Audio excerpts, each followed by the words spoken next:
Olá e bem-vindo a mais um episódio de Viajando pelo Tempo, o show em que entrevistamos vários historiadores diferentes de todas as partes do mundo para que nos contem as diversas histórias de seus próprios países. O meu nome é Fabiano e o tema da nossa conversa de hoje será a Guerra do Paraguai. O que levou a uma das maiores guerras da América Latina a acontecer? No que ela resultou? Essas perguntas e mais algumas serão respondidas pelo nosso convidado, historiador paraguaio, Ángel Romero. Bom dia, Ángel. Olá, bom dia. É um prazer estar aqui. É muito bom ter você aqui também. Bom, então vamos para a nossa primeira pergunta.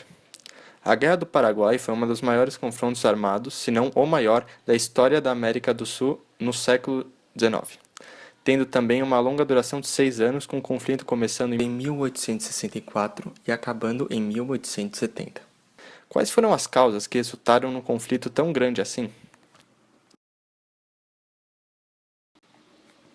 Bom, o principal fator que influenciou a Guerra do Paraguai foi o início do governo do ditador Solano Lopes, que, ao assumir a ordem do país, aboliu todas as políticas isolacionistas que o Paraguai havia estabelecido após sua independência em 1811. O Brasil estava no meio de um conflito armado com o Uruguai nessa época, com o objetivo de acabar com o governo do ditador Aguirre, líder do Partido Blanco e também um aliado de Lopes.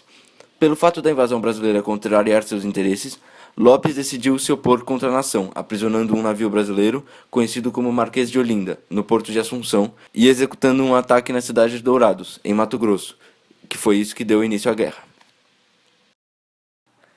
Mas logo depois disso, o Brasil e o Uruguai e a Argentina se juntaram para lutar contra o Paraguai, não?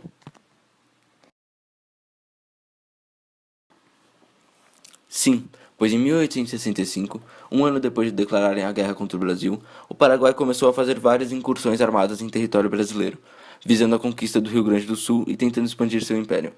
Logo, ficou claro que para a Argentina e para o Uruguai, que eles estavam tentando fazer era nada favorável, e levou as duas nações a se aliarem ao Brasil e formando um acordo militar conhecido como Tríplice Aliança, que lutava contra as pretensões do governo paraguaio.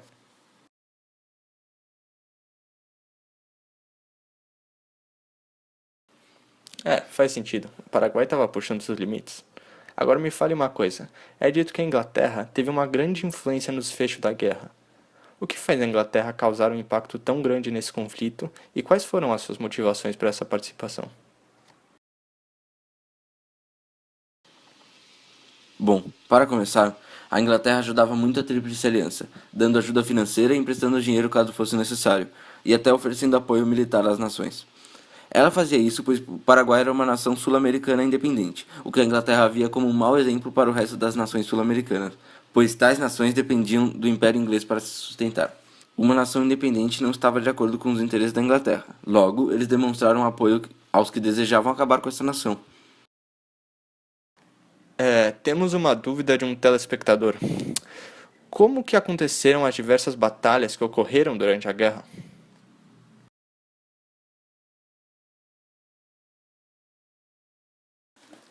Então, as forças militares brasileiras, chefiadas pelo almirante Barroso, venceram a Batalha do Riachuelo, libertando o Rio Grande do Sul. Em maio de 1866, ocorreu a Batalha do Tuiuti, que deixou cerca de 10 mil mortos, com uma nova vitória das tropas brasileiras. Houve um desentendimento entre militares brasileiros e argentinos, que fez com que o príncipe regente, Dom Pedro II, nomeasse Luiz Alves de Lima e Silva, conhecido como Duque de Caxias. Caxias organizou e reestruturou o exército brasileiro e conduziu-o na reta final, na qual ganharia batalhas decisivas para que o Paraguai fosse derrotado. No início de 1869, o exército brasileiro tomou Assunção, a capital do Paraguai. A guerra chegou ao fim em março de 1870, com a campanha das Cordilheiras. Foi travada a Batalha de Cerro Corá, ocasião em que o ditador Solano Lopes foi perseguido e morto. Sendo uma das maiores guerras da América Latina, suponho que tenham sido grandes as consequências em todos os países que tiveram parte nela, principalmente aos derrotados. Sim, com certeza. O impacto no Paraguai foi desastroso, tendo aproximadamente 80% de sua população morta e ainda ficou endividado com o Brasil economicamente, mas essa dívida foi perdoada por Getúlio Vargas meio século depois. O Brasil, como dependeu de bastante capital estrangeiro para suprir as forças militares, ficou endividado também a países estrangeiros, mas não se compara ao que sofreu o Paraguai. O país nunca teve um bom índice de desenvolvimento econômico após isso.